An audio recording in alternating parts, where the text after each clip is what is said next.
Hi there, this is Andy Randall and Jacob Moffat from the BelowBC Geological Association. It's our pleasure to be presenting to you virtually this afternoon at the Smithers Rock Talks. We're going to go through BelowBC and what it is and how we've worked with the Smithers Exploration Group to bring their rock room online and some of the geology of the area and how we've incorporated all that as well. So let's take a look at the website. So first thing you need to do is come to our website. So the address of that is bbcga.com and it'll bring you to this screen here. You see about us creating a buzz about earth science in British Columbia, and that's what we do as a non-profit based here in Vancouver, reaching out and traveling around the province and bringing collections online and to life and talking to different people. You can scroll down here. One of the interesting things we have is our number of face-to-face interactions that we've had over the last few years. Number of specimens that we've photographed as well and that are online in our digital museum now, and the number of kilometers that we've driven around. So as you can see, we've managed to get around the province and cover a lot of ground. But today we're going to focus on what we've done with the Smithers Exploration Group and their rock. So one of our main features on the website is our interactive map. So we can just scroll back up here and you'll see the map on display. And this is interactive. You can see all the specimens mounted up on here, all the different areas that we've been to. You can navigate by zooming in, zooming out, and then we also have a search box here where we can see different layers. So one of the first things to show you is the layers that we can turn on here. So we have a geology layer and indigenous territories as well. So if we click on this, see the geology layers, that will load up. And we can zoom in, get some information on the area. And all of these layers are selectable as well. So if you click on one, the information will actually pop up about that individual rock unit. Turn that off again, just press hide. And we can click on the indigenous territories, does kind of the same thing.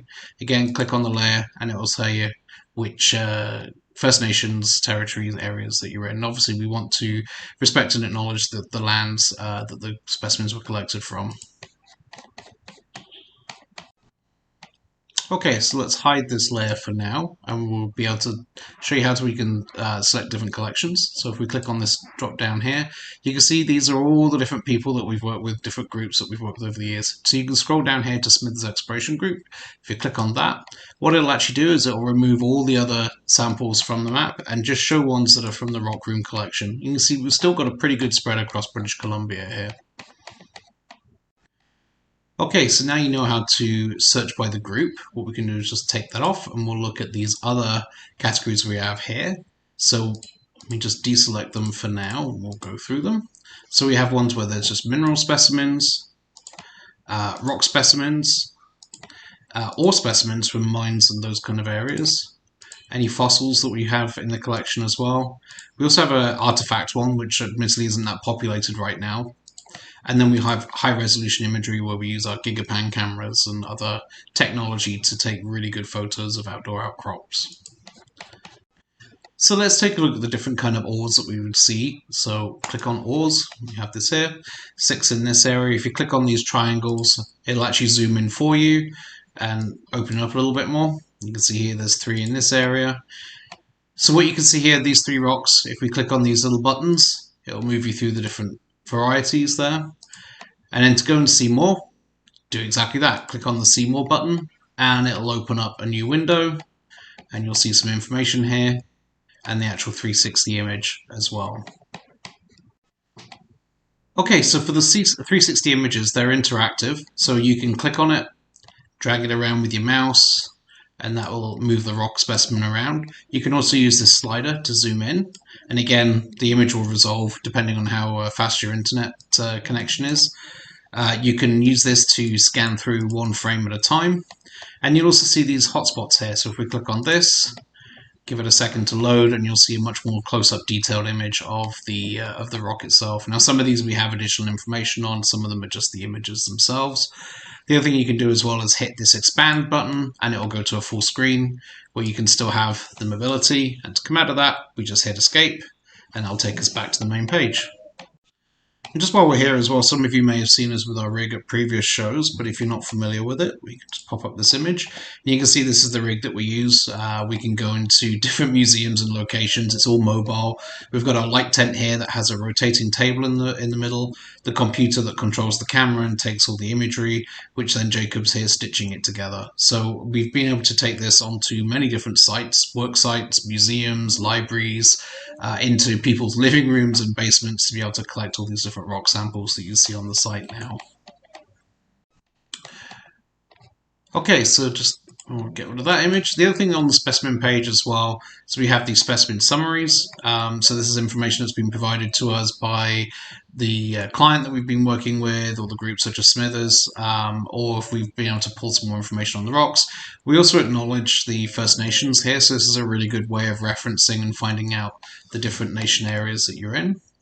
Underneath this, we have the specimen data, which gives the collection there for Smithers Exploration Group, where it was from, RID, the coordinates. These coordinates are not always spot on accurate, but they do give you an idea of the area they're from. And then we also have advanced geological information. So this might be information from a min file, for example, and we copy that over so we have it all there. Okay, so from here we're going to want to look at our geotours. So we come up to here to online education, interactive geological tours, and then we just hit here. We've got a different one, Gippsland Beach, we've got the Smithers one and the Southern Okanagan that we've worked on so far. If we click on this, it'll open up the new window and give it a second to load. And again, we have another interactive map that's built specifically for this project area. So this one is based off of the work that was done by Don McIntyre and the Smithers Exploration Group and covers the Smithers and Babine Lake and Hazelton area. And you can see here again the interactive map. If we click on the layers, we'll come up with the geological information for you. And then we have all the different stops as well that we went on that tour. And then you've got direct links in there to further information as well. Some of the other controls you can use on this map here, you've got the map tips to give you a guide here, but you can use the sidebar. We open this up. You can turn layers on and off, for example, there, the highways, the faults. You can even turn the geology off just to give you a clearer view. You can use this to zoom in, zoom out, or scroll wheel on your mouse, or you can click on the base maps and change it. Say, for example, here we might want to change to imagery rather than the topography. Turn that off, we can see it a little bit better. The other thing we've built into this as well are additional resources, which you'll see here on the right-hand side of the page. So we'd have rock chip samples. If I click this and open, give it a second to load again, you can see that we have chips that were taken from different sites that we went to when we were doing this project. And again, it has here the information where it's collected, and you can hover over this, and it brings up the little magnifying window as well, so you can see a little bit more detail. So this just helps really augment the roadside geology that we're seeing. And the idea of this is that it's useful for yourselves as geologists, but also for students that might be looking at this to use the information in their studies. If we go back to the main page, you'll see here we've got some other documents here, the document library, geological history as well. These ones being penned by Don McIntyre, the actual road trip original document that we have. This area here is a summary of all the gigapans. We'll come to those shortly. The other thing we like to do as well is we're adding these First Nation resources in. So you can open these here, and this might take a second to load. There we go. And they're actual lectures that were put together by myself, adapted from when I was teaching Indigenous Awareness at BCIT. So these are part of the BCIT course content, but we've, again, made them available for people to look at on the site and hopefully add that layer of education. Okay, so coming back to the main site again, the other one we want to show you here is BC regulations. Obviously, we have this up here. Most of you will be familiar with this, but the student or the public that will be looking at this view might not. So this is in particular in relation to fossil management. Again, we want everybody to be following the law and reporting any fines that they have. Okay, so let's go back to our main GeoTour page and we will take a look at some of the other features that we have here. So again, we can move the map around, we can zoom in. You can see these are color-coded as well as you get a bit closer. Got things, information like min file showings on there as well. the gigapan stops or the specimen stops there. So the blue icons that you see are gigapan locations. So you can select them through here, or we can zoom down to our page down here. You can go to gigapan and give it a second to load up again. Okay, and this again shows our gigapan photos. So for you that are unaware that what a gigapan image might be, this is a very high resolution camera system that takes these super detailed pictures that we can then zoom into using these tools. And what it'll do is it'll actually keep resolution really up close. So this is a fantastic tool for recording sections and for logging sections. As geologists and as just general interest, and also pre-disturbance areas as well, sections that might get lost. So as we pull back out there, you can move the image around. We have the orientation on here as well, so you can see which angle you're facing and looking at. So this one is just off southwest, the actual location data as well. And there's information about the section underneath there as well, so you can read a little bit more about it. We also have these hotspots. If you click on one of these, it'll come up with an image that links back to our chip library, for example, again, or we might have some more close-up detailed imagery of those areas. So you can see the different rock types. We also have the measuring bar there, and then we have something like this get angle. We click on this. This is a great one, a tool for students again. You can just click and drag down there, and it will measure the angle. That tells us that we have a 32.34 degree dip on this fault through here. You can also toggle layers on and off, so some of these you'll see that where we have these macros on there, we can turn that off just to clear the image as well. Okay, so next we'll look at some of our interactive posters. So again, here we go to online education, interactive posters, and we'll look at this time at the regional metamorphic rock.